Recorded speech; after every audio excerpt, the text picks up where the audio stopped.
It's coming. Unmatched in power, maneuverability, and utility.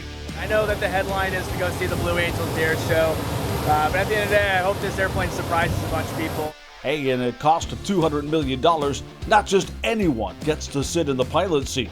Stunt planes like this one entertain thousands of people every year at air shows all across this country. Boys and girls all dreaming of maybe someday becoming a pilot. One of them had a really big dream, ended up flying a really big plane. We take you to the heart of his story.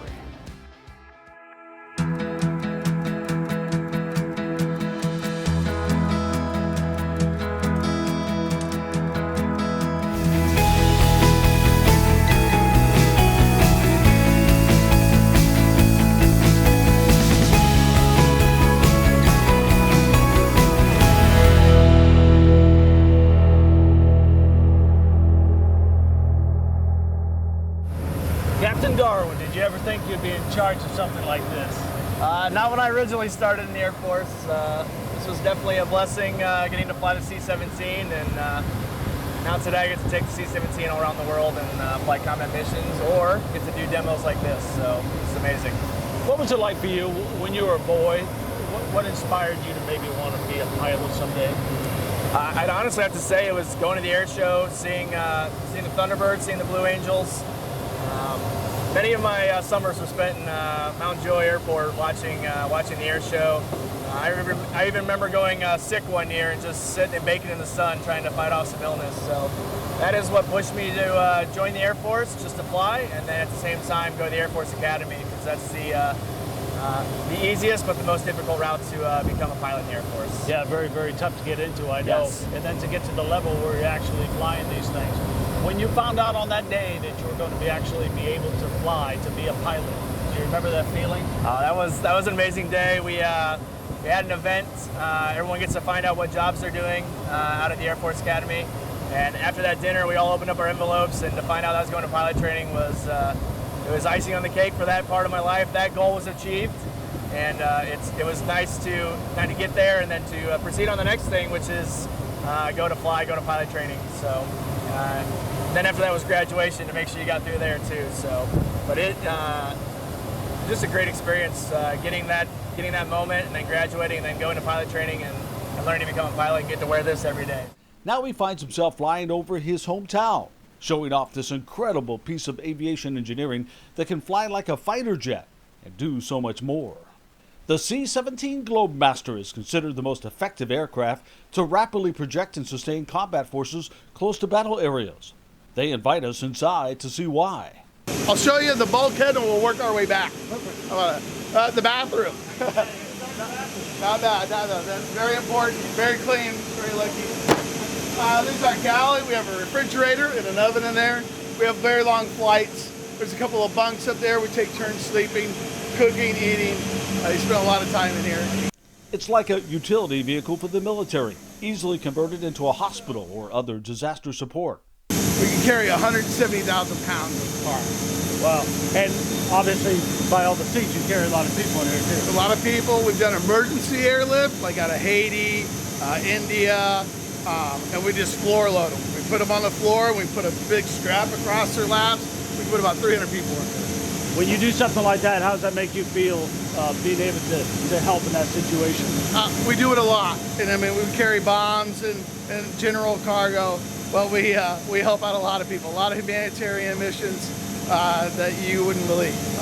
Food, aid, yeah, always. I would say about a third of what we do is some type of humanitarian, which doesn't really make the news. It's just too bad. No. So when you see the looks on their faces, you know, maybe a family sitting in here, oh my gosh, yeah. and you're there to rescue them. Oh yeah, Hurricane Katrina, Hurricane Rita, I was a part of that. The looks on their faces, you're right, are incredibly, it makes you really appreciate the job.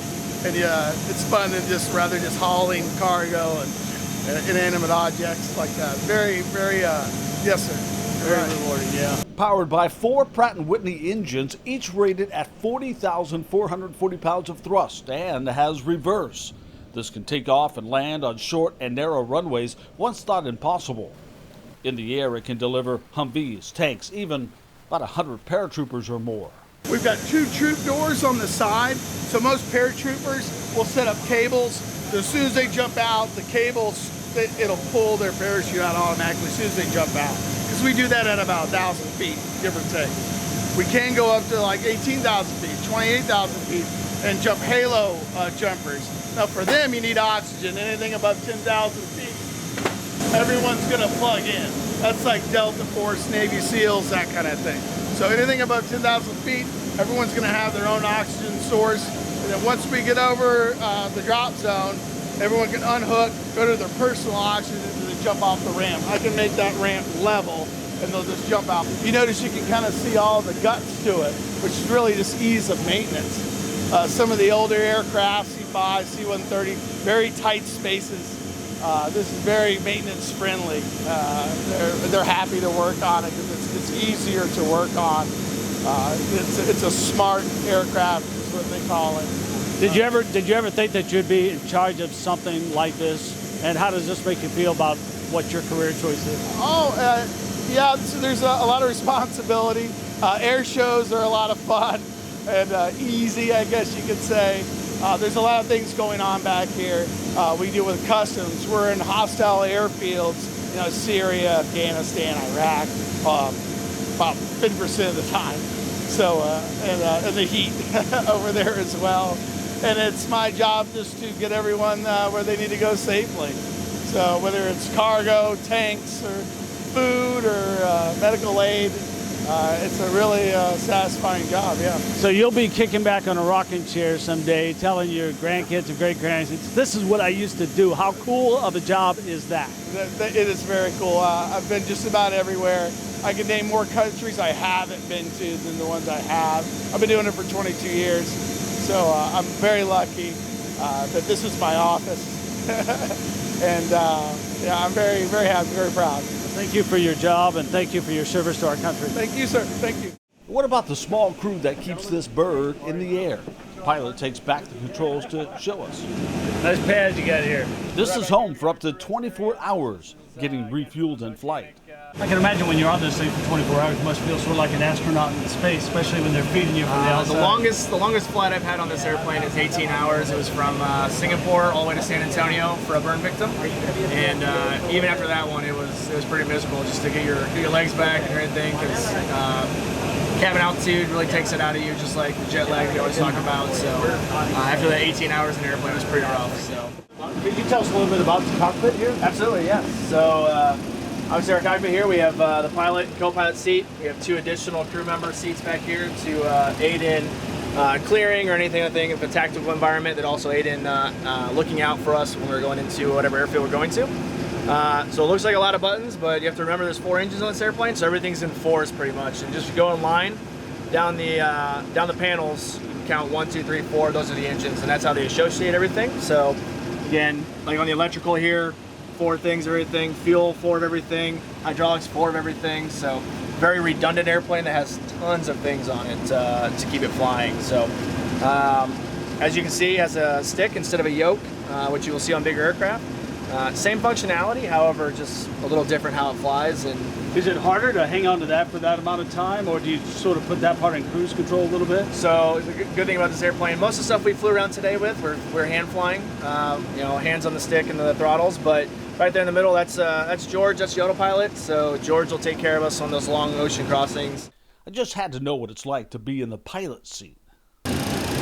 So do you get to customize the seats at all? And I don't see any dice up there on the dashboard. No dice. The customization you get is maybe move it around a little bit. That's about all you get too. So, but one thing too, we can probably pull the screens down real quick here, and you can see how high you actually are.